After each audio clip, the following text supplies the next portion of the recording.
नमस्कार। आज इस वीडियो के माध्यम से हम बात करेंगे बौद्धि धर्मन के बारे में। एक ऐसे भारतीय साधु जिनका जन्म तो केरला में बताया जाता है, लेकिन उन्होंने अपनी तपस्या के बल पर जैन बुद्धिज्म को पूरे विश्व में सुविख्यात किया। उन्हें फाउंडर ऑफ शॉबलिन भी कहा जाता है। एक ऐसे साधु जिन्होंने 9 साल तक एक दीवार पे ध्यान किया, उनके विषय में हम विशेष चर्चा करेंगे इस वीडियो के माध्यम से। अगर आपको यह वीडियो अच्छी लगे तो लाइक और शेयर कीजिए। भगवान बुद्ध के बारे में आप सभी जानते ही हैं, लेकिन क्या आप बौद्धि धर्मन के बारे में जानते हैं? एक ऐसे संपन्न साम्राज्य के शाही परिवार के युवक जिन्होंने अपना सभी राजपाट त्याग दिया और बौद्धि धर्मन कहलाए। पहले उनका नाम बोधितारा था और 5वीं और 6ठी शताब्दी के बीच में एक केरल के शाही परिवार में उनका जन्म हुआ था। वे पल्लव राज्य के शाही परिवार में ही जन्मे थे। सुख सुविधा की उनके जीवन में कोई भी कमी नहीं थी, लेकिन एक समस्या उनके जीवन में थी, वो ये कि 7 साल की आयु में ही उन्हें सांस से संबंधित समस्या थी। उनका कभी भी मोह माया में ध्यान नहीं था, ना ही उन्हें अपने राज्य धन संपदा से कोई लगाव था।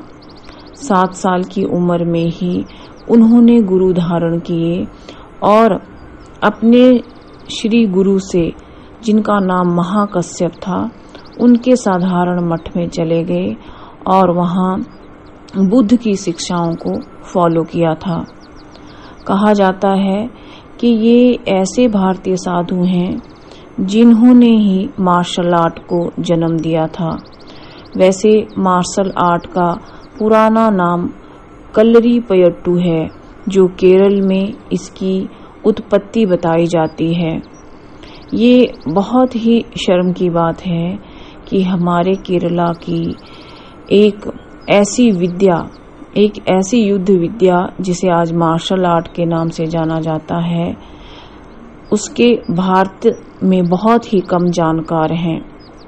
कल्लरीपयट्टू नाम से केरल में इस युद्ध विद्या को जाना जाता है। युद्ध विद्या के साथ साथ ये चिकित्सा कला में भी आपको महारत हासिल करवा देती है।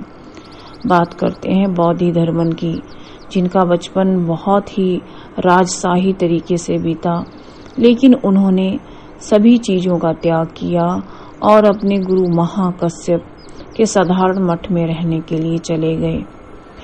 उनके जो 28वें गुरु थे, जब उनका निधन हो गया तो उन्होंने उस मठ का भी त्याग कर दिया और बुद्ध की शिक्षाओं का प्रचार प्रसार करने के लिए भारत की यात्रा करते हुए चीन तक गए।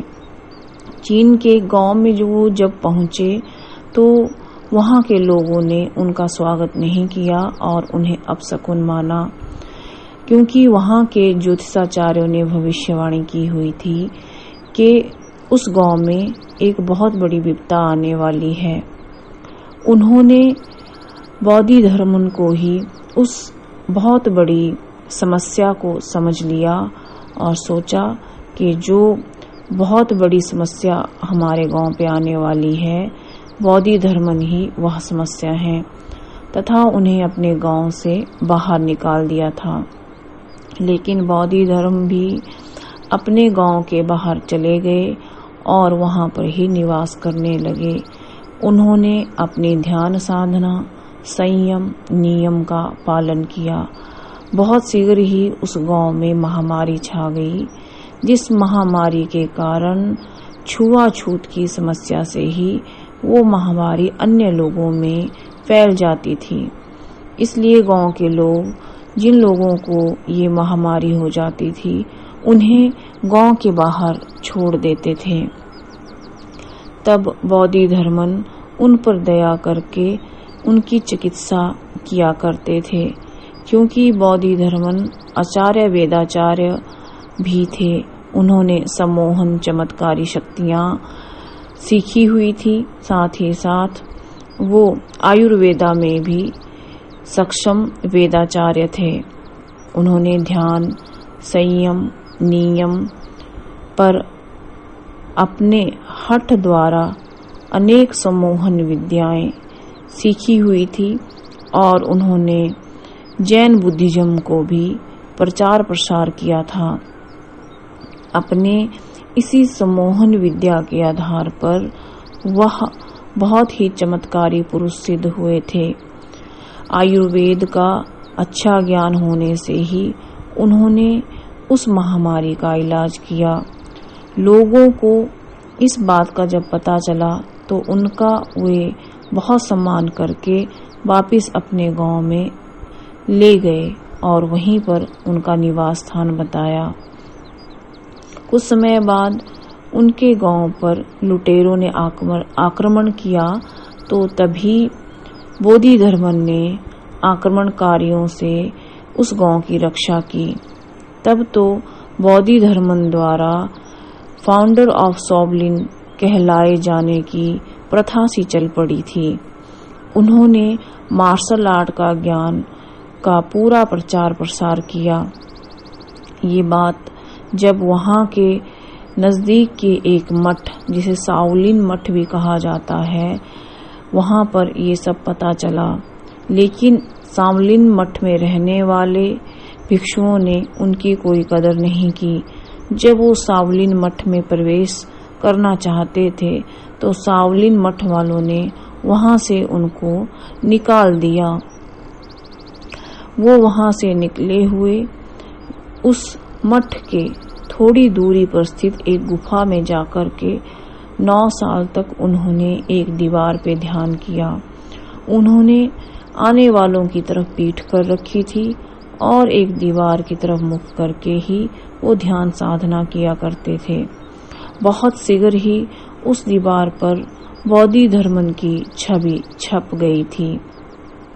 जब बहुत सारे लोग उनके पास जाने लगे, उनकी ख्याति देशों में, विदेशों में और सभी तरफ जब फैलने लगी, तो उनसे मिलने के लिए बहुत सारे लोग आए। तब शाओलिन मठ के जो कर्ता धर्ता थे वो भी उनके पास वहां पर आए और अपने कृतघ्नता के लिए माफी मांगी और उन्हें मठ में प्रवेश करने के लिए आमंत्रित किया। लेकिन बोधिधर्मन ने उस सब का त्याग कर दिया। उन्होंने कहा था कि जब मुझे कोई सक्षम शिष्य मिलेगा उसी समय मैं उसकी ओर ही मुख करूंगा। बहुत समय बाद एक सक्षम शिष्य उनकी गुफा के पास आया और उसने अपना हाथ काट करके बोधिधर्मन को दिया।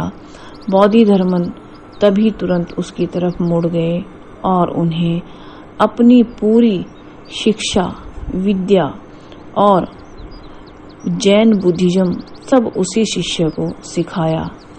कहा जाता है कि उन्होंने अपने संयम द्वारा, अपने ध्यान द्वारा बौद्ध धर्म की शिक्षाओं का प्रचार किया और वो जापान, कोरिया, चीन जैसे देशों में उनकी शिक्षाओं का प्रचार प्रसार करते ही चले गए।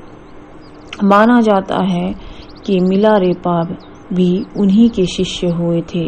मिलारेपा ने बहुत समय तक बोधिधर्मन की सेवा की थी, तभी वो एक प्रख्यात तांत्रिक कहलाए और हिमालय जैसे पर्वत पर चढ़ने का साहस कर सके। अगर आप सभी को यह वीडियो अच्छी लगी हो तो लाइक और शेयर कीजिए। धन्यवाद।